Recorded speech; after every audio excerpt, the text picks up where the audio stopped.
A partir de agora, a Rádio Imperial passa a apresentar Nós Servimos, um programa com a produção e direção do Lions Clube Quitandinha. A apresentação, Dr. Paulo Magno.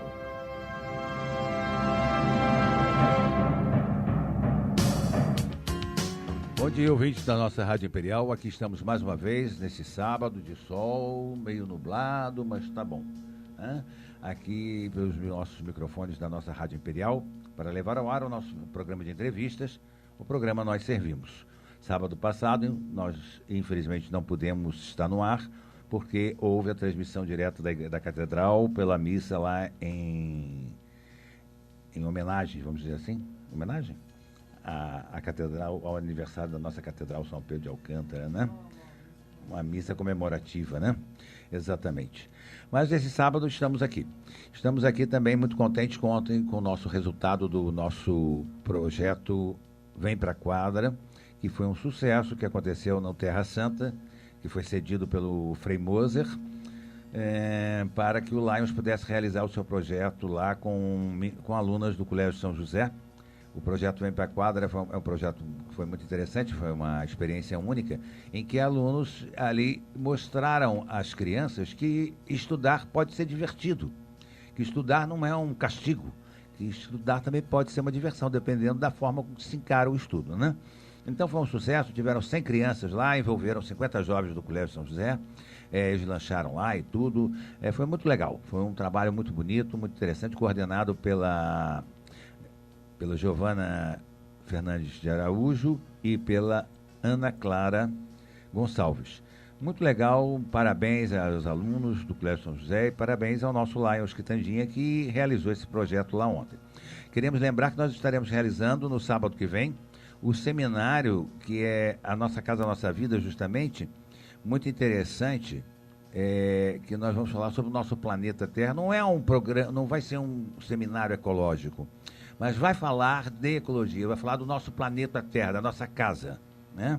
Então é interessante, quem quiser participar, é só fazer a inscrição, pode ser feita na hora, ou então, de preferência, pelo nosso e-mail, lionsc, C de clube, P de Petrópolis, lionscpquitandinha@gmail.com, solicitando a sua inscrição para que possa ter garantido, porque são cerca de 50 lugares na CDL, vai ser ali no centro.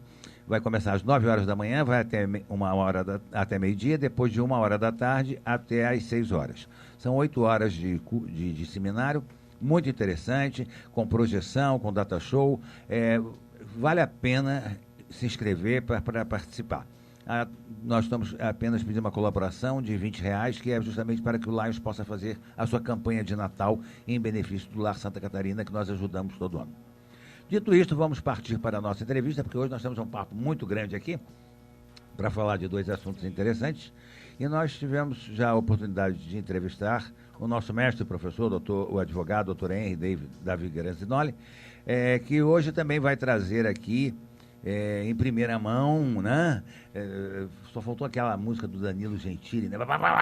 Pois é, né? Exclusivo, né? A doutora Melissa Rossi, que recém-chegada da Holanda, onde lecionou em universidades, etc. O professor Henry vai apresentá-la. Henry, bom dia, é um prazer tê-lo aqui de novo. Sua entrevista repercutiu muito bem na nossa rádio, no último papo que nós tivemos, foi muito interessante. E é um prazer renovado estar aqui novamente com você. Por favor, gostaria primeiro que você se apresentasse, para que depois fizesse a apresentação da doutora Melissa, por favor. Muito obrigado, bom dia a todos os ouvintes da Rádio Imperial, aos ouvintes, aos queridos amigos do Lions Clube Quitandinha, Dr. Paulo Magno, doutora Melissa Rossi, que está aqui conosco, a todos os ouvintes, o nosso bom dia. Eu agradeço mais uma vez a oportunidade de estar aqui para conversar com essa ótima audiência da Rádio Imperial, e hoje nós tivemos a honra de poder trazer aqui, e agradeço essa oportunidade ao Paulo, a professora Melissa Rossi. A professora Melissa Rossi, ela é uma petropolitana radicada nos Estados Unidos, tanto que ela tem dupla nacionalidade. Estudou, é formada em relações internacionais lá nos Estados Unidos e tem uma grande experiência nessa área, fez o mestrado e leciona, é professora universitária, morou muitos anos na Holanda, deu aula também em universidades lá na Holanda e tem uma experiência excelente nessa área de relações internacionais. E nós temos um tema que você havia proposto hoje, que é importantíssimo, que tem a ver com a questão, a partir desse atentado de Paris, né, o atentado terrorista, essa crise internacional da Síria, os refugiados, os imigrantes, enfim, falar um pouco sobre isso, e eu achei que a doutora Melissa, como é uma autoridade no assunto, que ela poderia enriquecer nosso debate aqui hoje. E vai enriquecer, sem sombra de dúvidas. Nós gostaríamos de... Bom dia, doutora Melissa. Bom dia. Favor. Bom dia a todos. É um prazer tê-la aqui conosco. Vou te chamar de Melissa porque você é muito jovem para eu tratá-la por senhora, né? Fica muito distante. Henry, o que vem a ser imigração? Por que se dá o movimento migratório e quando e por que acontece a imigração? Bom, eu vou passar essa resposta para a Melissa. Então, eu me armei com a Melissa aqui hoje para me safar desse problema. Então, vamos lá. Claro, existem diversas formas de abordar esse assunto, no sentido que imigração não é só imigração. Você tem refugiados, né, e você tem também solicitantes de asilo. Os imigrantes econômicos, eles saem dos seus países voluntariamente para procurar emprego, talvez até para estudar. Então, existe uma diferença grande aí. Eles estão saindo dos seus países porque eles querem sair. Certo. Em geral, claro, isso é bem... Pode ser questionável, mas digamos que, em geral, essa é a situação. Já o refugiado, ele está saindo do seu país porque ele está sendo forçado. Nós vamos chegar lá já nos refugiados. O Brasil pode ser considerado um país de imigrantes, ô Melissa? Claro, o Brasil é um país de imigrantes como as Américas. As Américas, em geral, são países que receberam muitos imigrantes através dos anos, são países que foram colonizados, né, e são países que depois... É porque outro dia escutamos um político famoso aí falar uma bobagem, né? Que não tinha tamanho, né? Mas deixa para lá. O pesquisador Gustavo Barreto, ele concluiu que o racismo na imprensa brasileira contra o imigrante se manteve constante, apesar dos avanços, e que a aceitação ela é seletiva, com diferenças entre europeus e africanos, por exemplo. Você concorda com isso? Eu acho que, em relação à Europa, o tipo de preconceito que existe no Brasil ele é muito menor. Quer dizer, a gente não vê aqui partidos de extrema-direita. Né? Como existe na Europa, existe uma institucionalização dessa visão do preconceito, da xenofobia na Europa, que você não sente no Brasil a esse nível, a nível institucional. Claro que existem casos individuais de racismo, de xenofobia, mas eu teria um pouco de receio de generalizar e dizer que aqui no nosso país não é. A xenofobia é justamente o ódio por uma determinada raça, né? Vamos deixar claro assim para os nossos ouvintes, né? E existe uma questão também aí que ela é política, né? Pelo fato do Brasil ter essa tradição imigratória, que começa inclusive com os portugueses, na própria colonização. Pena que vieram para cá alguns que não deviam, né? Que não deviam, exatamente. Mas nós temos essa relação com o estrangeiro. O brasileiro, como ele é muito bem-humorado, e a gente sempre tratou da questão, por exemplo, do racismo, digamos assim, entre aspas, com bom humor, a piada do português, a piada com o negro, a piada com não sei quem, a piada com o índio, com o alemão, com o inglês. Através da piada, existe, digamos assim, um certo disfarce, digamos, de alguns preconceitos que, de fato, eles existem. Mas, como bem disse a doutora Melissa, a professora Melissa, na verdade, na Europa, a questão é institucionalizada, ou seja, tem uma regra, tem um grupo, e eles levantam bandeiras mesmo. Aqui a gente não tem esse como tipo, existe nos Estados Unidos, por exemplo, o Ku Klux Klan, né? Isso, que exatamente. Que chega numa radicalização que é uma coisa terrível. Sim, mas quando eu menciono partidos na Europa, esses são partidos institucionalizados que estão no parlamento. O Ku Klux Klan nunca chegou ao parlamento, obviamente, né? Exato. Mas você tem o Front Nacional na França, você tem a Liga Norte na Itália, que tem representação parlamentar, eles são votados. Um exemplo maior disso, talvez pudéssemos até dizer, não na Europa, mas também faz parte, seriam os jihadistas, né? Que são radicais, né? Um partido que está constituído e é radical. Né? Chegar a um ponto... E eles pretendem fundar um Estado e fazer parte, e ter um governo, né? Que é a grande pretensão deles hoje. Exatamente. Existe a imigração legal e a ilegal. Qual a diferença entre elas, doutora Melissa? Bom, a legal é que você sai com visto, você tem uma possibilidade de trabalho, de estudo, e aquilo é sancionado pelo estado onde você está entrando, né? Quer dizer, existe todo um processo de aplicação, né? E legal é que geralmente é ligado à migração econômica, que pessoas entram nas fronteiras, quer dizer, não são refugiados, porque tem uma diferença importante aqui. O refugiado, mesmo se entrar ilegalmente no país, quando ele fala que ele precisa de refúgio, as leis internacionais são claras, ele não pode ser mandado embora, ele não pode ser deportado. Então, existem diferenças aí, mas, claro, a ideia de Muitas das vezes também, às vezes a pessoa entra legal e se torna ilegal. Exatamente, aí vai ficando. E vai ficando, né? E tem muitos brasileiros que vivem ilegalmente, por exemplo, nos Estados Unidos. Eu tive um caso recentemente, até eu estava providenciando aí as questões de visto lá para os Estados Unidos, e nós tivemos um caso de uma pessoa em que ela foi pedir o visto para os Estados Unidos, e tinha um parente dela, uma pessoa com o mesmo sobrenome, que tinha recebido recentemente o visto, viajou para os Estados Unidos e não retornou. E venceu o visto, e ele desapareceu lá na América. Então, ela teve negado seu visto por conta desse parente que foi e não retornou. Isso acontece com muita frequência. Né? Eu não sei se aqui no Brasil, a gente tem mania, o Brasil tudo é ruim, tudo é mas acontece que o Estado brasileiro, ele é desorganizado mesmo. Totalmente. Né? Então aqui eu não sei, mas deve ter uma quantidade imensa de imigrantes ilegais, a gente de vez em quando sabe, conhece, São Paulo, por exemplo, e que o Estado não está cuidando deles. O Brasil não se preocupa com isso. O Brasil é bem relaxado nesse ponto. E talvez porque não seja ainda um fenômeno significativo. Também isso. Não influenciou ainda a questão social, econômica, bem lembrado. Por que há uma crise sem precedentes de imigração na fronteira entre a Inglaterra e a França? Bom, existe uma crise sem precedentes de imigração e de refugiados na Europa em geral. A questão entre Inglaterra e França, que muitas pessoas querem chegar na Inglaterra, porque a Inglaterra tem um Estado social muito forte. Em termos, eu não sei como se fala isso em português, welfare state, que é um Estado social. É o Estado social, é um Estado que assiste muito à sociedade. Exatamente. Mas a questão, em geral, da situação na Europa agora é que a mídia está realmente cobrindo muito, e a gente ouve isso todos os dias, né? E isso, atualmente, tem muito a ver com o conflito na Síria. O maior número de refugiados entrando na Europa agora, ou de requerentes de asilo, porque também tem uma diferença entre requerente de asilo e refugiado. Então, eles são requerentes de asilo até eles conseguirem ser reconhecidos pelos estados como refugiados.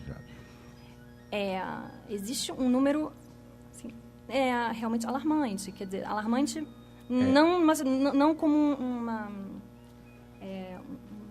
como diria, moralmente, não quero dar uma... Não é uma questão mais moral, ética, exatamente. Alarmante porque, inclusive, não se tem previsão de onde vai parar isso. Exatamente. É até perigoso, realmente, a gente assiste a isso e assiste até assustado pela quantidade, né? Porque é uma invasão, realmente, na Europa, né? Agora, a Inglaterra, realmente, o Henry tem razão nesse ponto que falou, porque a Inglaterra realmente cuida dos seus cidadãos, que é uma coisa maravilhosa, né? A saúde do cidadão é de primeiro mundo, você é super bem assistido lá. É interessante até que não são médicos que fazem parto, você sabia disso? São parteiras. Na parte de... Não existe médico para fazer parto. Na Holanda é a mesma coisa. Também? Pois é que você vê a que ponto, né, a responsabilidade, como... Agora, também não é parteira curiosa, não. Elas fazem curso, são experientes, fazem curso para isso, né? São nem é industrialização, são instrumentadas para isso, né? Elas realmente criam uma capacidade para poder fazer isso. A educação na Inglaterra, até o 2º grau completo, ela é totalmente gratuita. Totalmente. Não existe, você não paga para estudar lá, você só vai pagar a faculdade. Aí é diferente.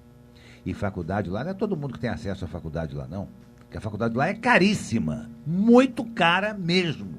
Não é igual aqui no Brasil, que qualquer um entra na faculdade. Aliás, eu até não sou contra qualquer um entrar na faculdade, sou contra qualquer um sair da faculdade. Bom, a seleção dos cursos superiores, ela deveria ser no Brasil, ela deveria ser intelectual. Exatamente. Há um discurso de que todo mundo tem que ter curso superior, mas, na verdade, o curso superior é para uma vocação intelectual. Você vê que nós chegamos a um ponto no Brasil que hoje nem pós-graduação hoje, mas já está sendo suficiente. Né? Já tem pós-doutorado, umas coisas que realmente não dá para a gente entender. Bom, existe um perigo iminente na vinda de refugiados para os países europeus, como, por exemplo, a vinda de extremistas do Estado Islâmico, doutora Melissa? Bom, esse é um assunto bem controverso, né? Porque, como a gente viu nos atentados de Paris, no último 13 de novembro, alguns dos terroristas tinham passaportes sírios. Né? Só que o problema é que a gente não pode confundir as coisas. Claro que a maior parte dos refugiados não são terroristas, eles estão fugindo justamente do Estado Islâmico, que é uma coisa importante. E não só isso, mas muitas das pessoas que cometeram os crimes, os atentados em Paris, eram cidadãos daqueles países, né? Da França e da Bélgica. Né? Tem todo um discurso de uma falta de integração social para aquelas gerações, que são segunda até terceira gerações de filhos de imigrantes, né? Que não conseguem se integrar totalmente na sociedade francesa e acabam perdidos naqueles banlieues, né? Em torno de Paris, por exemplo. Eu não sei se você tem acompanhado, lógico que você deve acompanhar pela internet, né, que o perigo realmente da islamização da Europa, né? Porque a intenção deles é realmente dominar os países europeus, criar um Estado Islâmico de grande proporção, talvez sonhando hitleristicamente, né? Dando uma de Hitler, que queria dominar a Europa, o Estado Islâmico também está fazendo a mesmíssima coisa, né? E isso assusta, né? Porque causa um certo espanto, um certo temor por causa das suas radicalizações. Né? Existe uma tradição, se me permitem um breve comentário. Existe uma tradição, se a gente pegar a história, a gente vai ver que, normalmente, as mudanças de comportamento social e cultural, quando ela não pode ser feita ou com política ou com armas, tenta-se fazer através da religião. Isso existe na história da humanidade. Nós sabemos também que as religiões, e aqui não vai nenhuma crítica, nenhuma delas eu acho que nós temos que respeitar, como eu respeito a todas, mas existem determinadas orientações religiosas que são muito radicais e esse radicalismo, na verdade, ele não se revela no meu modesto conhecimento, professora Melissa e doutor Paulo, ele não se manifesta na interpretação exclusiva do que diz um livro religioso como a Bíblia ou o Alcorão. Não. Ele se reflete muito no comportamento social. Ou seja, eu quero mudar o seu comportamento. Perfeito. Quer dizer, você tem que parar com essa história de querer ouvir música, você tem que parar com essa história de querer tomar o seu uísque, as mulheres têm que usar uma roupa, elas não podem se mostrar. Então, quando a questão religiosa ela invade essa esfera do comportamento social, é aí que surge o atrito. A meu ver, não é, doutor? Não, eu concordo. Eu acho também que muitas das questões, assim, quando a gente vê os próprios textos religiosos, né? Muitos textos dizem tudo e depois o contrário de tudo. Então, é também a pessoa que está filtrando aquilo, muito bem. O seu próprio comportamento e projetando aquilo na realidade. Quer dizer, ela está escolhendo a parte mais dramática ou a parte, né, do bem ou do mal. Exato. Como no direito, né? A lei está ali, a Constituição... Você dá a interpretação que melhor lhe aprouver. Isso, exatamente. Eu só queria fazer um comentário sobre o Estado Islâmico, que eu concordo com você, é uma ideologia, não é uma religião. Exato. Quer dizer, você poderia compará-lo ao nazismo, ao fascismo. Exatamente. Então, exatamente. Eu concordo. E eles têm um território, né, que é uma coisa que você vê entre a Síria e o Iraque, e estão operando naquele território. Então, agora, o problema maior para a comunidade internacional, para evitar que outros atentados aconteçam, é tentar limitar esse território, limitar essa base de operações que eles têm. Exato. O Brasil está sujeito à vinda desses extremistas, doutora Melissa? Olha, não tem como eu dizer sim ou não, mas eu acredito que será meio difícil. Quer dizer, não é um alvo internacional. O Brasil não está, por exemplo, envolvido nos bombardeios lá da Síria. Quer dizer, não faz parte daquela coalizão. O que você acha, Dani? Olha, eu comentava no carro agora com ela, na vinda para cá para o programa, porque o que acontece? Tem razão a doutora Melissa quando diz, nós não somos alvo, e não somos mesmo. Até porque o Brasil, em termos de política internacional, é nota zero. Ele se posiciona... Nós somos anões. Nós somos anões. Isso, bem anões lembrado. Diplomáticos. Como disse alguém disse isso. Alguém disse isso, muito bem. Mas tem um dado tem um dado que eu queria chamar a atenção de todos os ouvintes, é o seguinte, vejam, o Brasil, como sendo o país das grandes contradições, nós estamos sempre na contramão da história. É verdade. Essa semana, a presidente Dilma Rousseff, ela publicou uma lei, ela sancionou uma lei Absurdo. que abre as fronteiras, ou seja, ela libera no período da Olimpíada, que acontece o ano que vem no Rio de Janeiro, em 2016, ela liberou a entrada de estrangeiros sem visto. Ninguém... Isso é um verdadeiro absurdo. Olha, eu, sinceramente, sem querer agravar a questão, mas eu acho que num momento como esse, que acontecem situações como essas que nós estamos debatendo aqui, o Brasil abre suas fronteiras. E o Brasil é um país muito grande, que se alguém entrar aqui, você não acha, não. Tem como, não vai achar. E o pior... Já não achamos os nossos, né? Isso. A doutora Melissa aponta muito bem, o Brasil não é alvo de terrorista, mas nós vamos ter atleta francês, Exatamente. americano, alemão, israelense. Como é que vamos fazer? Olha, eu fiquei aterrorizado, porque eu achava que, diante desse quadro, não havia necessidade da presidente fazer essa Muito sanção. pelo contrário. Né? E eu já estou ouvindo críticas, inclusive eu ouvi uma entrevista essa semana do general, não anotei o nome dele aqui, mas ele é um dos responsáveis pela segurança, e ele manifestou... Mourão? Eu não sei. Ou Vilas Boas. Ele até deu uma entrevista essa semana no Globo News, debatendo a questão da segurança na Olimpíada. Eu também vi isso. E ele se mostrou preocupado com isso. Muito, lógico. Porque, vem cá, como é que nós vamos controlar? Porque o controle de alfândega, ele é um controle importante. Lógico que é. Não é verdade? Para isso existem fronteiras, senão não precisava. Então, eu acho que se de um É lado... tudo um país só, tudo deixa entrar e sair quem quiser, viver a casa da mãe Joana. E eu acredito, como bem disse a Melissa, que nós vamos ter um fluxo de imigrantes aqui, né? De refugiados. Né? Eu acho que eles virão para o Brasil. Porque hoje as hostilidades são maiores que no passado quanto aos refugiados? Eu não sei se são piores. Quer dizer, digamos assim, que essa é a pior crise humanitária desde a Segunda Guerra Mundial. Isso não sou eu que digo, são as Nações Unidas. Então, existe, talvez, até pelo próprio fato de como a mídia conta a história dos refugiados, né? Ela é muito baseada nessa ideia da segurança. Olha a invasão, olha... ao invés de contar histórias mais individuais, talvez para entender a situação em que essas pessoas se encontram. Por exemplo, na situação da Síria, eu dou um exemplo. Existem a Síria é um país com 22 milhões de pessoas. 10 milhões estão deslocadas, ou internamente, ou fora da Síria, em campos de refugiados na Jordânia, na Turquia, no Líbano, e alguns estão chegando na Europa, mas a maioria está nos países vizinhos da Síria. São pessoas que agora estão vivendo em condições desumanas, com o inverno chegando, e são famílias, são pessoas que estão fugindo literalmente, porque, digamos assim, que não são rebeldes, né? O que acontece na Síria? Você tem um conflito muito complicado, quase parecendo um conflito da época da Guerra Fria, porque você tem também esse envolvimento da Rússia, dos Estados Unidos, de outras potências. E você tem a questão assim, da guerra civil entre o governo do Assad e os rebeldes, e o Estado Islâmico e os curdos. Quer dizer, é realmente um conflito muito complicado, e os civis estão presos no meio disso, no fogo cruzado. Nós ontem até ficamos um pouco assustados, porque vimos a China entrando também, agora violentamente também, e ameaçando o Estado Islâmico, em defesa também de Mali.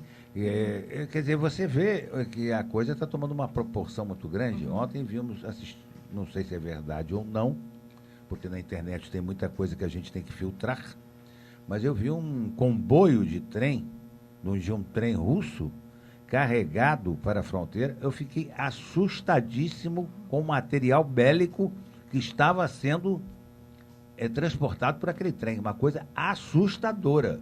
Eu digo, meu Deus do céu, realmente o movimento está tomando proporções alarmantes. Exato, e a Rússia, claro, está apoiando o governo do Assad, e os Estados Unidos estão apoiando os rebeldes. Então você tem realmente uma guerra por procuração, como na época da Guerra Fria, né? Como eles chamam proxy wars, né? Assusta, a guerra por assusta, procuração, essa expressão é muito boa. E acrescentando, se me permite um dado, lógico, eu tenho acompanhado alguns setores da imprensa internacional e está havendo um movimento, uma cobrança de alguns analistas internacionais. Pela primeira vez, não tinha visto isso antes. Nós falamos ainda há pouco aqui de religião, né? E há uma cobrança de que líderes religiosos no mundo todo, especialmente aqueles na Europa, das igrejas islâmicas, enfim, das igrejas protestantes e até mesmo dos católicos. Há uma cobrança hoje de que essas lideranças elas tinham que contribuir com os estados no sentido de identificar esses terroristas, ajudar a contribuir para acabar com isso, porque o que acontece? É muito fácil, né? As comunidades, por exemplo, eu duvido que uma comunidade muçulmana que viva na França, e ela é muito grande lá, que eles não tenham como identificar quais são as pessoas que têm intenções de praticar crimes. Né? Lógico. E, historicamente, essas pessoas não colaboram com o Estado. E precisam começar a colaborar. Eu acho que essa guerra, ela é uma guerra, essa expressão às vezes até um pouco exagerada, mas enfim, é a que me vem aqui, ela pertence a todo, ela é do mundo todo. Então ninguém pode dizer, não, o nosso negócio é só a igreja. Eu acho que a tua expressão é muito propícia, porque nós também aqui no Brasil estamos vivendo uma guerra interna. Estamos numa guerra civil. Estamos em guerra aqui. Há uma desobediência. Total. Olha, essa semana eu tive acesso a um dado. Nós tivemos um debate aqui, certa feita, sobre a questão do menor e da maioridade penal, aquela situação toda. Essa semana foi divulgado um dado que me alarmou. No Rio de Janeiro, esse ano, foram apreendidos, na cidade do Rio de Janeiro, 10 mil menores. Que absurdo. 10 mil. E mais, esse dado é da Secretaria de Segurança, e mais, 10 mil apreendidos. Calcula-se que mais 10 ou 15 ou 20 mil são infratores e não foram pegos pela polícia. Então nós estamos falando aqui de 30 mil, 40 mil menores, adolescentes, que estão praticando crimes na cidade do Rio de Janeiro. Isso é um estado de guerra. Exatamente. Doutor Melissa, qual a diferença entre imigração e entre o imigrante e o refugiado?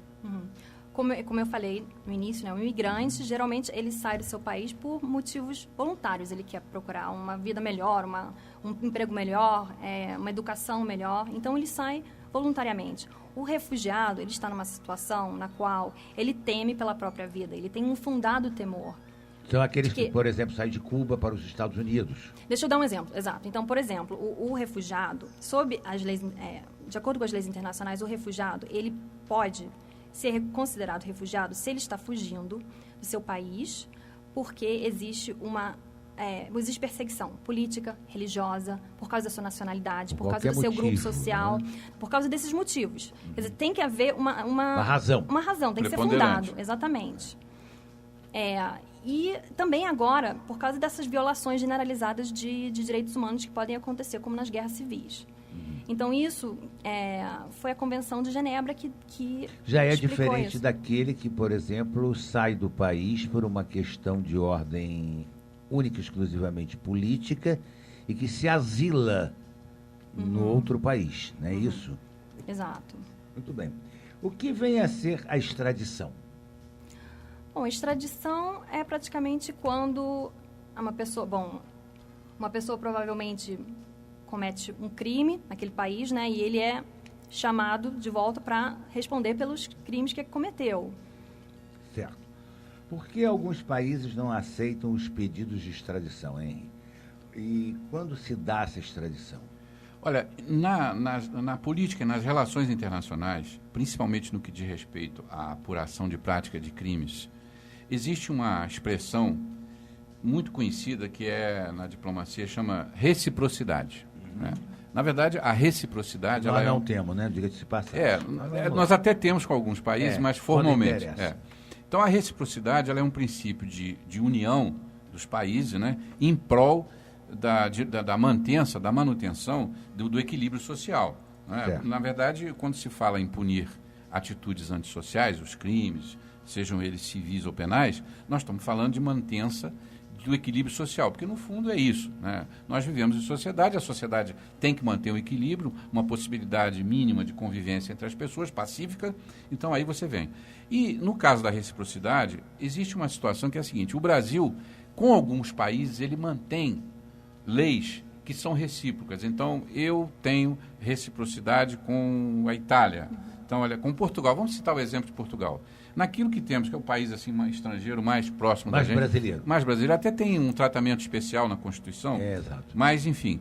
Então, se você extradita, se você faz um acordo comigo e se compromete a extraditar um brasileiro que esteja lá e tenha praticado crimes aqui, eu me comprometo a fazer o mesmo com você. Não é? Então, por exemplo, o Brasil não tem um acordo de reciprocidade para extradição com a Inglaterra. Então, nós tivemos aqui o famoso Ronald Biggs, o bandido mais famoso do Brasil, que roubou o trem pagador na Inglaterra. Né? Ele fugiu... Aliás, aqui no Brasil tem coisas que são realmente sui generis. Ele fugiu para o Brasil, virou artista. O filho dele fez programas de televisão, ficou famoso. Né? O Balão Mágico. Ele era uma daquelas crianças que compunha o Balão Mágico. Que legal. E ele andava por Copacabana. As pessoas tiravam... Naquela época não tinha selfie ainda, mas se tivesse, ele era uma atração. E o Brasil não extraditou aquele criminoso, exatamente porque não havia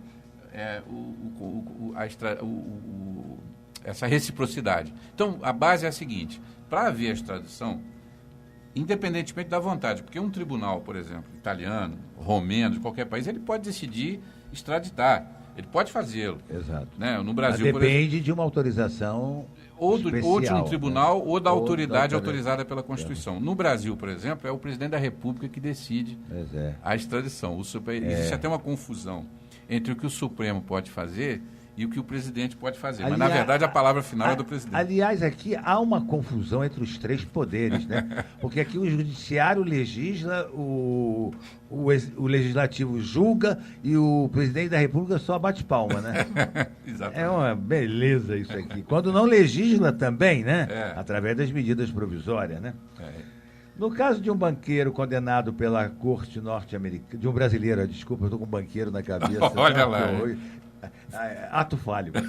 No caso de um brasileiro condenado pela corte norte-americana, por exemplo, ele poderá cumprir a pena no Brasil ou obrigatoriamente ele teria que cumprir a pena nos Estados Unidos?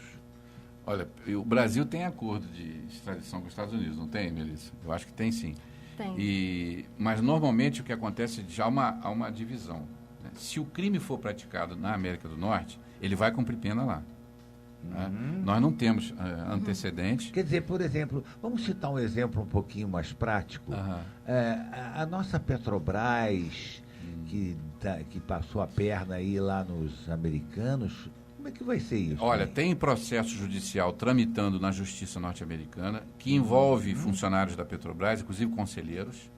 Eles podem ser condenados lá e, se condenados lá, tem que cumprir pena lá. Ou seja, se o Brasil não os extraditar, eles jamais poderão colocar os pés em solo norte-americano. Quer dizer, porque senão serão presos. Pessoas que dirigiram a Petrobras, o conselho da Petrobras, podem voltar a ser presas nos Estados Unidos. Podem, inclusive. Ou proibidas de voltar lá, como já foram anteriormente. Exatamente. Pode acontecer. Não, inclusive eu quero citar aqui a presidente Dilma Rousseff. Ela consta do processo judicial americano no caso da compra da refinaria de Pasadena. Pois é. Então ela pode ser condenada lá. Sim, porque são as leis americanas que estão regendo essa relação. Foram vendidas ações... E lá ações... punição, né? Exatamente. Lá o negócio, existe, né? a refinaria comprada é uma refinaria norte-americana. A Petrobras vendeu ações na Bolsa dos Estados Unidos, inclusive ações que valorizaram muito na época da compra de Pasadena. E que agora afundaram. Então, existe interesse de investidores. Haveria um estelionato aí, Olha, caracterizado? Pelo sistema americano, a principal infração aí, o principal tipo, são os tipos ligados à lei de fraude financeira. Porque nós sabemos, a nossa colega Melissa é brasileira e norte-americana, né? Então nós vamos pedir licença aqui à cidadã norte-americana para fazer um comentário que eu não acho nem pejorativo, acho que é importante. O norte-americano é o seguinte: ele é muito rigoroso com o cumprimento das leis, né? Agora, principalmente se isso afetar a parte econômica e financeira. Botou a mão no bolso dele e grita mesmo. Ele grita. Lógico. Então, eu acho que esses processos contra dirigentes brasileiros lá da Petrobras, eles vão avançar e vão chegar a condenações severas. Vamos fazer um intervalozinho, mas antes eu só queria fazer mais uma perguntinha. Vamos fazer para a gente terminar esse assunto mais rapidinho. O brasileiro nato, quando no Brasil, ele pode ser extraditado? Ele pode ser extraditado desde que o Brasil tenha um acordo, uma lei recíproca com o país onde ele praticou uma infração E vai depender também do exame do presidente da República. Agora, rapidinho, só uma diferença entre extradição, deportação, expulsão e banimento. Posso explicar? Pode. No caso da extradição, normalmente você extradita o estrangeiro que está no seu país, né? A expulsão, e isso decorre normalmente de uma prática de infrações civis ou penais. Certo. Tá? Porque mesmo o brasileiro naturalizado, ele está sujeito às leis brasileiras. Se ele praticar algum crime aqui, ele pode até perder a sua naturalização.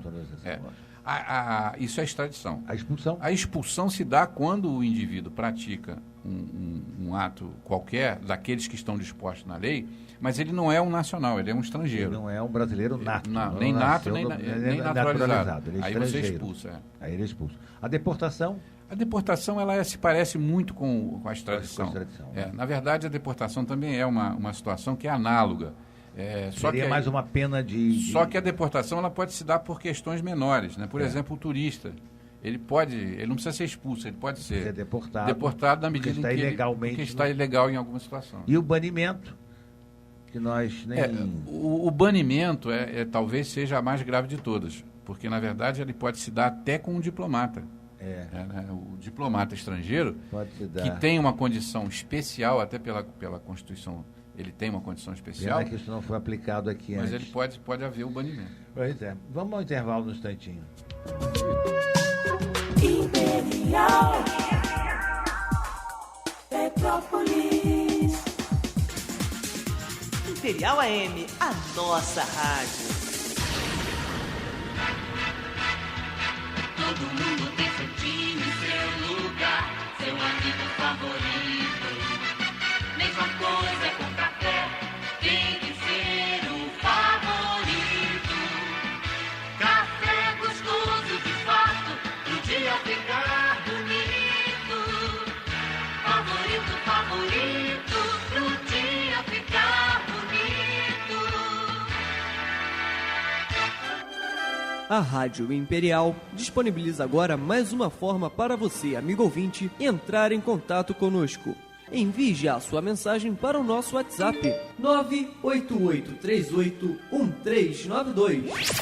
988381392. Participe você também.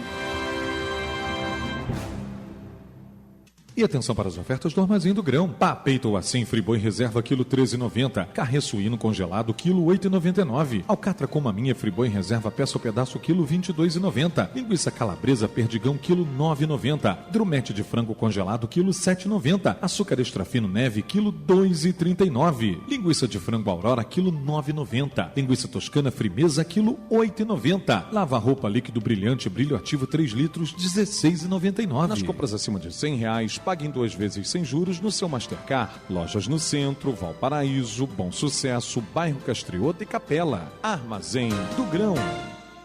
Imperial Petrópolis. 1550 Imperial. Estamos apresentando Nós Servimos, um programa do Lions Clube Quitandinha e a apresentação de Dr. Paulo Magno. Amigos ouvintes, estamos aqui de volta com o nosso programa Nós Servimos. Estamos entrevistando o doutor Henry Davi Grazinoli e a doutora Melissa Rossi, tendo o prazer de estar aqui com ela, recém-chegada aqui da Europa. A doutora Melissa foi professora na faculdade, na Universidade da Holanda? Universidade de Groningen, na Holanda, assim, no norte. Legal, né? Quer dizer, um vasto conhecimento sobre direito internacional. Relações internacionais, né? Doutor Henry, vamos passar o caso de Mariana em Minas Gerais? Puxa vida, só bomba, hein? Pois é. Até onde vai a responsabilidade daquela que a nossa presidenta... que horror isso, meu Deus do céu. Que a nossa presidente chamou de São Marcos, que é a Samarco. Samarco. Olha, essa questão da responsabilidade civil e penal da Samarco, ela tem um caminho duplo aí. Duplo e paralelo. Não são mão e contramão, não. São 2 mãos para o mesmo sentido. Que é o seguinte, o artigo 20 da Constituição Federal, ele estabelece que todas as riquezas minerais todas as riquezas que estão no subsolo, elas pertencem ao povo brasileiro. E quem administra isso é a União, é o governo federal. Então a Samarco, assim como a Vale do Rio Doce, ela não é dona das riquezas minerais que estão lá no subsolo que ela explora. Exatamente. Então essa é a primeira questão que é preciso esclarecer Se para o ouvinte. se alguém encontrar petróleo no seu terreno, não é dele. É da sociedade brasileira. Exatamente. É de todo mundo. É diferente, por exemplo, na América do Norte, onde a propriedade do subsolo pertence ao dono do terreno. Exatamente. Ele paga impostos ao tio. Eu estou falando da América do Norte hoje, eu estou curtindo aqui aproveitando a Melissa. Eu tenho que aproveitar, não é sempre que a gente tem alguém com essa experiência. Mas o que acontece? Então, pertence à sociedade toda, essa riqueza mineral, e a União é que administra isso. Muito bem. O que a União faz? Como ela não tem mineradora, ela faz concessão, ela autoriza, ela dá permissão. E essa questão das concessões e permissões, nós uma vez debatemos aqui licitações. Isso é um problema que reserva um debate, porque se formos pesquisar hoje no Brasil, 95%, sem medo de errar, 95% de todas essas concessões foram dadas sem licitação. Exatamente. Então, essa é uma outra história. Muito bem. Bom, como é a União a proprietária, assim como o povo brasileiro, a responsabilidade civil e penal aí, ela é da Samarco, mas é também da União. Ela pertence São solidários. São solidários, muito bem lembrada essa expressão. Há uma solidariedade, há uma comunhão de responsabilidades aí. Ponto. A segunda questão sobre a responsabilidade civil é o seguinte: o que nós verificamos é que, para surpresa, e aqui no Brasil a gente está acostumado, é surpresa uma atrás da outra. Não existem seguros, até agora ninguém falou quem vai pagar a indenização para a sociedade. O governo federal correu essa semana, como sempre o faz, para tentar dar uma resposta, e já ajuizou uma ação, ou está preparando, divulgou ontem, ajuizar uma ação contra a Vale do Rio Doce e a Samarco, cobrando 20 bilhões de reais de indenização. Mas o governo não tem que cobrar a indenização da Samarco. Isso é um grande contrassenso. Eu não entendi essa jogada política. É marketing, não seria marketing? É marketing, porque, na verdade, não cabe isso. A Samarco, ela já responde pelos danos que ela causar por força do contrato de concessão. Exato. Então não tem que entrar na justiça. Segundo, tem que se cobrar, o que tem que se fazer é fazer uma avaliação de quanto isso vai custar e simplesmente entrar com ação de execução. Não tem ação de conhecimento. Não existe isso é uma brincadeira. Eu não entendi a Advocacia Geral da União e parece que é o que você falou, né, Paulo? Parece que é mais uma jogada política de marketing. De marketing. Exatamente. Não tem que cobrar. Ao contrário, os moradores de Mariana, todos aqueles que perderam, as prefeituras, elas, os municípios, têm que entrar com ações, aí sim, contra a Samarco e contra o governo federal, compondo no polo passivo da ação, União e Samarco.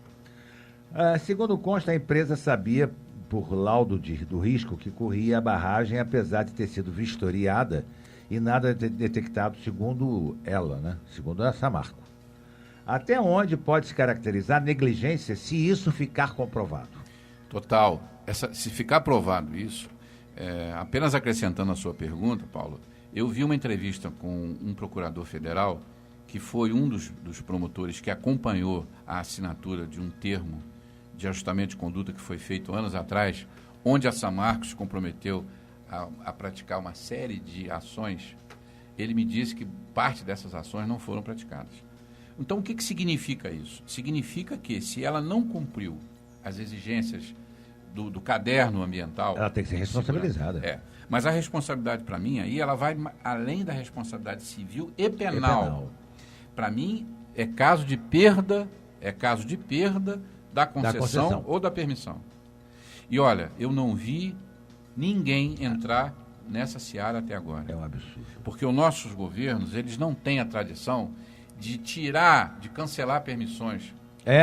Como nós fizemos aqui há anos atrás. Eu, como procurador, você se lembra, cacei licença de empresa de ônibus, sofri com isso, mas o sujeito não estava cumprindo o contrato, tem que perder. Eu acho que o caso da a concessão só é dada enquanto a pessoa está cumprindo aquilo que está ali estabelecido.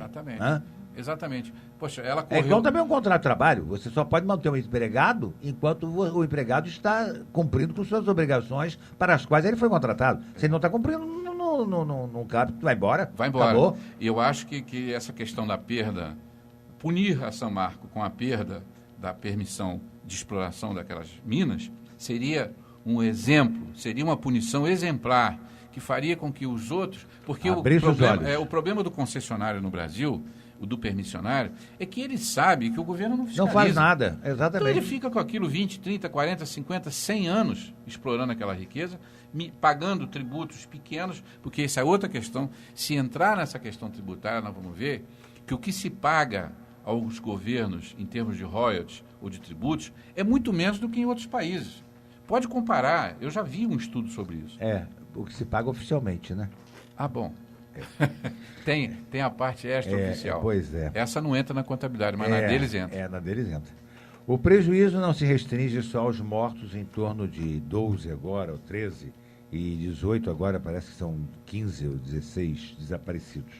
Mas também ao meio ambiente, particularmente quanto ao Rio Doce, que é a 5ª bacia hidrográfica do país. Aqui, então, pode-se dizer que houve um crime também contra o meio ambiente? Crime ambiental, com certeza. E mais, a lei que regula os crimes ambientais no país, ela tem sanções muito severas. Até porque ela é uma lei relativamente nova, tem 8, 9 anos. Hoje em dia, se você for pego, por exemplo, cortando uma grama, um gramado, destruindo uma plantação e houver flagrante, você pode ser preso.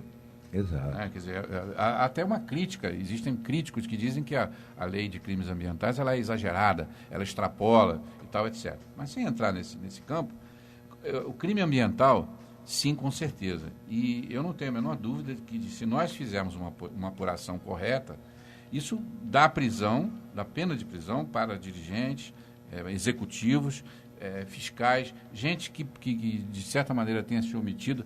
Tem que haver realmente uma apuração severa. Mas eu queria, de novo, Paulo, chamar a atenção para o seguinte: Operação Lava Jato e juiz Sérgio Moro à parte, se nós pegarmos os grandes desastres ambientais que nós tivemos no Brasil, nenhum deles teve apuração como deveria. Eu vou citar o exemplo. Nada no Brasil. Nós tivemos o vazamento de um petroleiro há 7 anos atrás aqui na Baía de Guanabara. Foi um horror aquilo. E nós não sabemos de prisões decorrentes daquilo. Nada.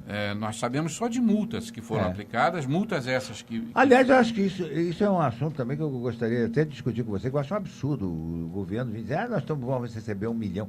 Bom, eles vão receber 1 milhão e Mariana vai receber o quê? 1 milhinho? O prefeito vai descascar o milho. Ele está apavorado, porque ninguém chamou para essa conversa ainda. Ninguém sentou e disse... A multa é só da União? Os municípios que foram atingidos por toda a cadeia, por todo local onde passa o Rio Doce, como é que ficam? Olha, nós falamos ainda há pouco, doutor Paulo, sobre essa questão da fiscalização. Eu quero chamar a atenção para uma outra questão que me deixou muito apreensiva essa semana,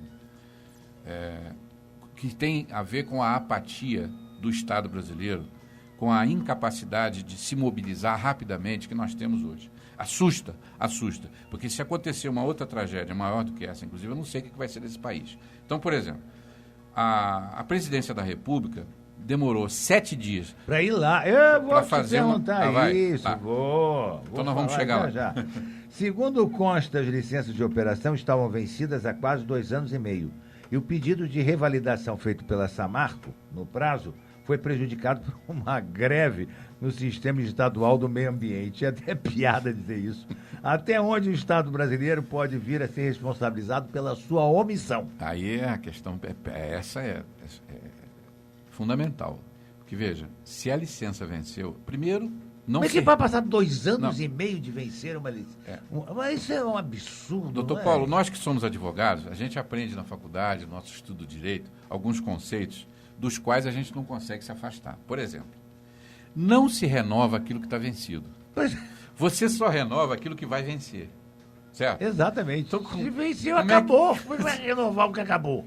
Isso, é uma criação. Vamos botar um linguajar mais acessível, né? Acabou, não tem como renovar. Não, existe uma ciência que se chama teratologia, que estuda os monstros, as monstruosidades. Tem que estudar isso. Eu chamo isso de teratologia jurídica. Porque realmente... Porque é uma monstruosidade. O contrato venceu, já está vencido, quer dizer, você tinha que ter tomado todas as providências antes do vencimento. É como, por exemplo, um contrato de locação comercial. você tem até 6 meses antes para propor a sua ação Sob pena de renovatória. permissão. Se não, perdeu o prazo, perdeu, acabou. Não pode renovar. É isso aí. Como é que vai renovar o que acabou?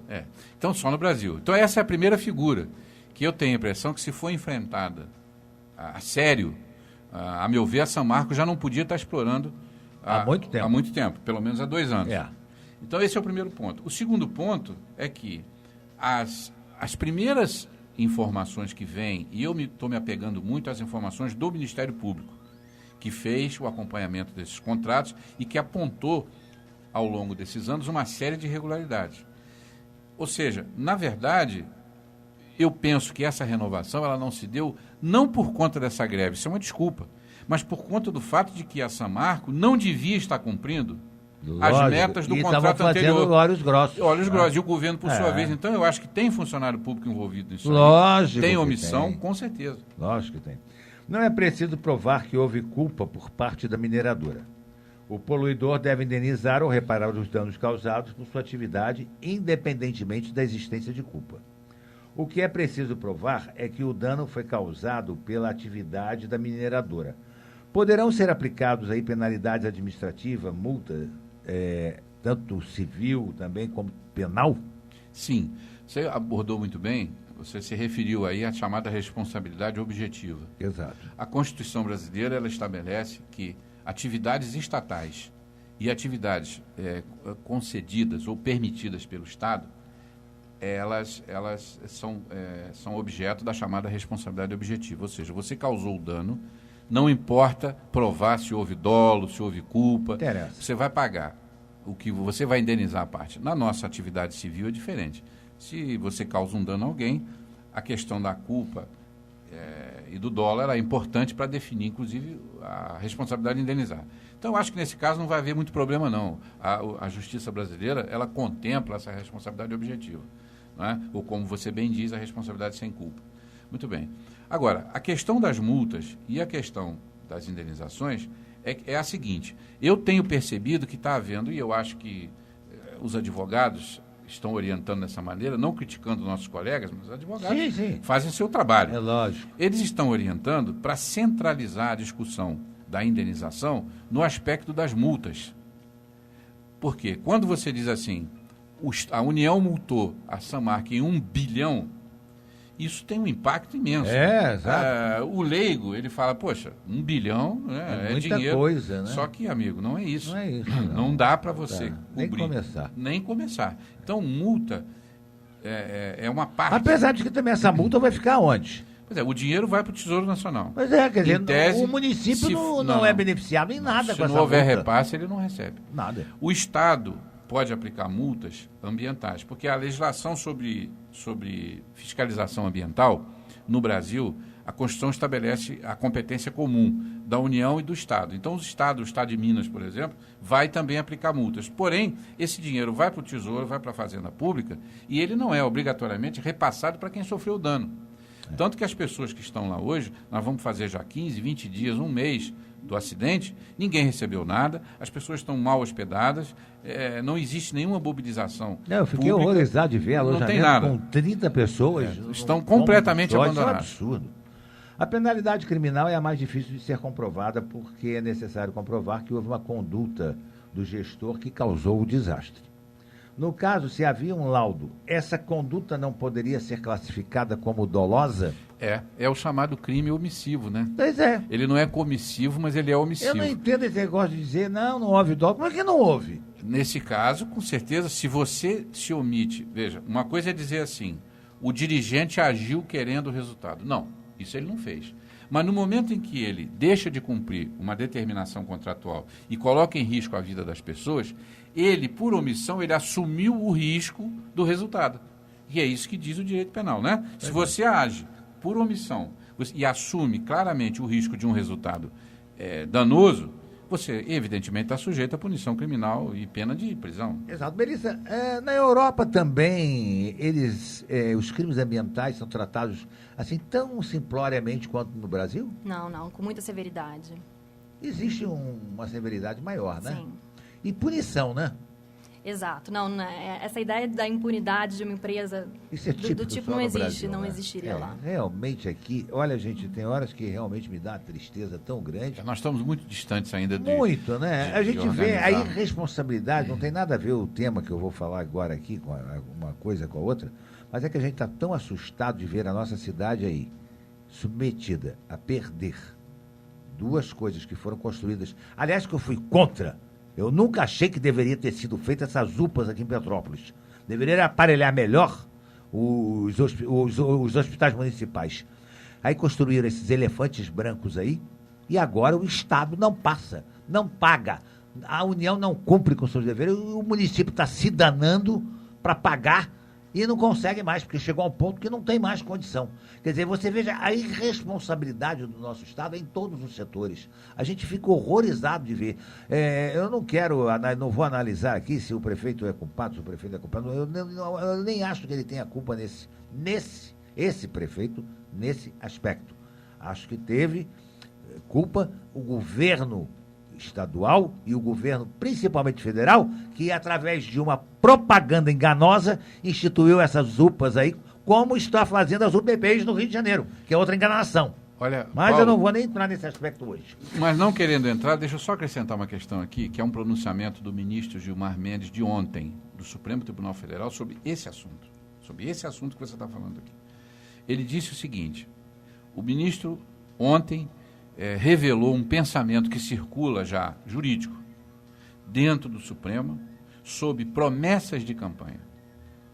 Eles estão começando a entender que a promessa de campanha não cumprida durante o governo é uma forma de compra de votos. É lógico. Ela é um estelionato. Isso foi dito ontem pelo ministro Gilmar Mendes. Olha, veja bem, no caso das UPAs, isso foi um programa difundido, assim como as UPPs. Exatamente. Um programa difundido nacionalmente, era uma referência do governo, elegeu políticos, e políticos se elegeram por conta disso. Exatamente. E, de repente, você simplesmente fecha a porta.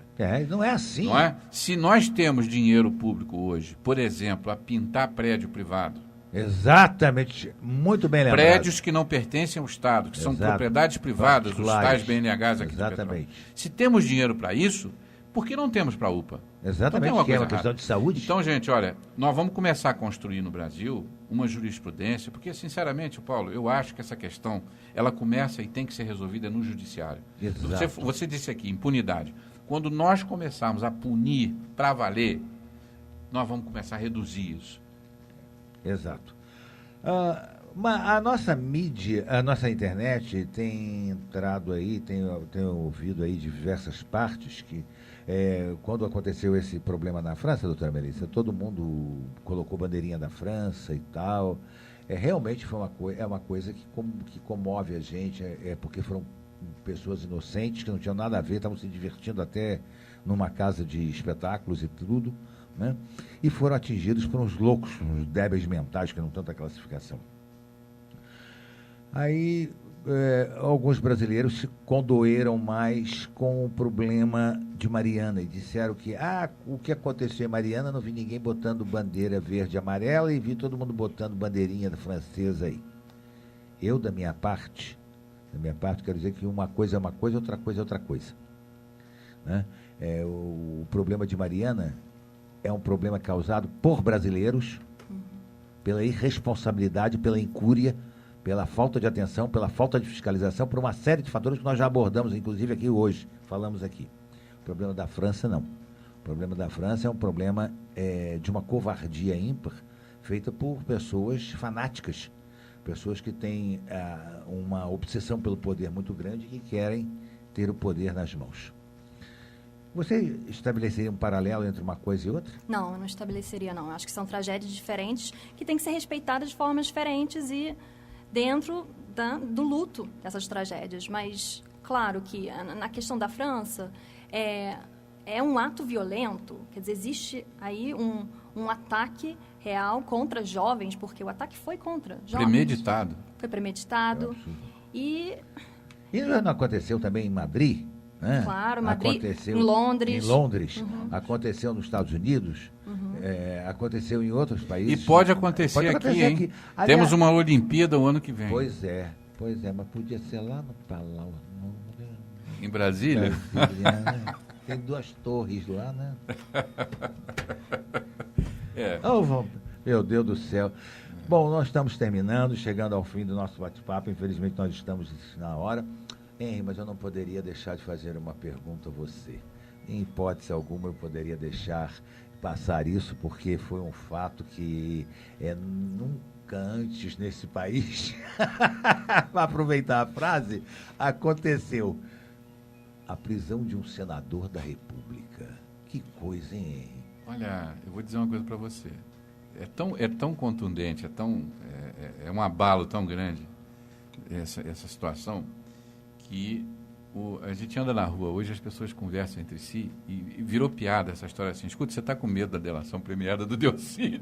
Pois é, né? Pois é. Parece que o Brasil inteiro está com medo é. da delação que ele Mas possa que fazer. Tem muita gente com o rabo preso, não tem dúvida. Agora, a única coisa que não me convence, como cidadão, não o advogado falando aqui, porque no teu programa você traz aqui cidadãos, né? É lógico. Nós temos as nossas profissões, as nossas convicções. Independente das profissões. Mas nós somos cidadãos. E estamos falando para uma maioria de ouvintes, cidadãos, pessoas comuns que têm aí conviver com o dia a dia.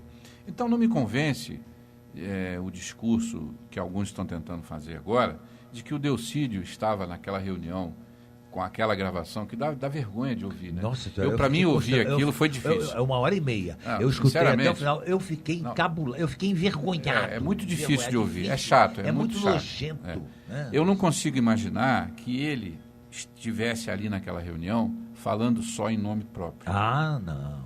Isso eles querem. Eu não consigo entender. Pensar na fuga do Cerveró, alinhavar com um banqueiro essa fuga, que seria espetacular. Veja, isso é uma situação espetacular. É diga do 007. Certo, mas só que no Brasil não dá certo, porque o Brasil conseguiu acabar, a máfia não deu certo aqui. Mas aqui nada dá certo. Então, aqui nada dá certo. Não seria uma fuga espetacular no âmbito de um 007 que ia dar certo. É lógico. Deu errado. Então, e eles fizeram, porque é assim mesmo. Né? O Brasil tem essa coisa boa, quer dizer, tem esse lado bom. E a expressão do presidente emérito? Porque o Lula é o presidente emérito, né? De fato é emérito. Já vou terminar. Só um minutinho aí, Eugênio. Aguenta um instantinho aí. A posição do nosso presidente emérito chamando o Delcídio de idiota? Que coisa. Ele negou agora, ele está negando, lógico, porque isso teve uma repercussão, mas veja... Como é que um ex-presidente chama um senador da República de idiota? Idiota é uma palavra muito forte. É forte. Mas o que confirma que isso pode ter acontecido, Paulo, é o seguinte, é que no dia da prisão do Delcídio, o presidente do PT publicou uma nota, o presidente nacional, e jogou o Delcídio aos leões. Exato. Seu problema é seu, se vira, papapá, não tem nada a ver com isso. Ele era líder de quê? Agora, ele era líder do governo? Pois mas interessante é que não fizeram isso quando os tesoureiros foram presos, quando o Zé Disseu foi preso. Enfim, por que só o Delcídio, né? Coitado do Delcídio, né? Agora vai pagar o pato todinho sozinho, coitado. Vamos ver se ele entra na delação premiada, né? E nos traz aí algumas surpresinhas. Quem sabe você está querendo ver a República pegar fogo. Mas, meu Deus do céu, mais do que já está. O incêndio já está aí. O incêndio já está aí. E Ave Moro. Ave Moro. Aqui não é Ave César, é Ave Moro. Porque realmente só ele para nos salvar. Né? Era o nosso ministro lá, como é que era o nome dele? O Joaquim Barbosa. Joaquim Barbosa. Que é um símbolo. Né? Que é um símbolo, né? Apesar de eu ter algumas restrições, mas tudo bem, era um símbolo lá. Agora, realmente, olha, e eu vou te dizer uma coisa, na minha opinião, pode ser que eu esteja errado, mas o Supremo só tomou essa posição porque foram prensados. Tinha o nomezinho de cada um lá dito pelo Delcídio. Olha que a coisa. Pena que ele não disse mais alguns nomes, né? Meu Deus do céu, queria. Também 1h30, precisava pelo menos umas 4 horas. Pois é, exatamente. Bom, ouvintes da nossa Imperial, nós queremos agradecer a participação aqui da doutora Melissa, desta brilhante professora de Relações Internacionais, do nosso mestre Henry David Grazinoli, que aqui está também conosco aqui. Ter trazido a doutora Melissa aqui, que foi um prazer não só conhecê-la, mas também de ter a aula que foi dada aqui magistralmente sobre imigração. Estou ficando ruim. Então, quero agradecer de todo e deixar para as suas considerações, doutora Melissa, por favor. Obrigada, muito obrigada, Paulo. Obrigada por essa oportunidade. Eu também queria dizer aos ouvintes que, se eles tiverem interesse sobre o tema, eles podem acessar a nossa página no Facebook. Nós temos uma página sobre refugiados no Brasil, que explica um pouco a situação desses refugiados no país atualmente. E também existe um projeto que estamos organizando com diversas pessoas aqui, junto com a Patrícia Cariús Bandarrinho, uma advogada também. O Henry também está participando disso. Certo. E a página seria esse é o nome mesmo, Melissa? Não, é Refugiados no Brasil. No Brasil. E o objetivo dessa página é organizar, eventualmente, quer dizer, essa página é o começo. Estamos organizando um projeto que é uma ONG para ajudar na integração, dando ajuda jurídica e social para esses refugiados. Ok. Então, muito obrigado pela sua presença. Obrigada. Henry. Um grande abraço, obrigado, doutor Paulo Magno, um abraço aos amigos do Lions Clube, a todos os ouvintes, até a próxima, se Deus quiser. Obrigado ao William Schmidt, que aqui está na técnica, obrigado aos nossos ouvintes, e ficamos agora com o Plantão Imperial. Lembrando a todos que após vem o programa do Jorge Luiz com o show do Roberto, né? Então, um abraço a todos, até sábado que vem. Fui!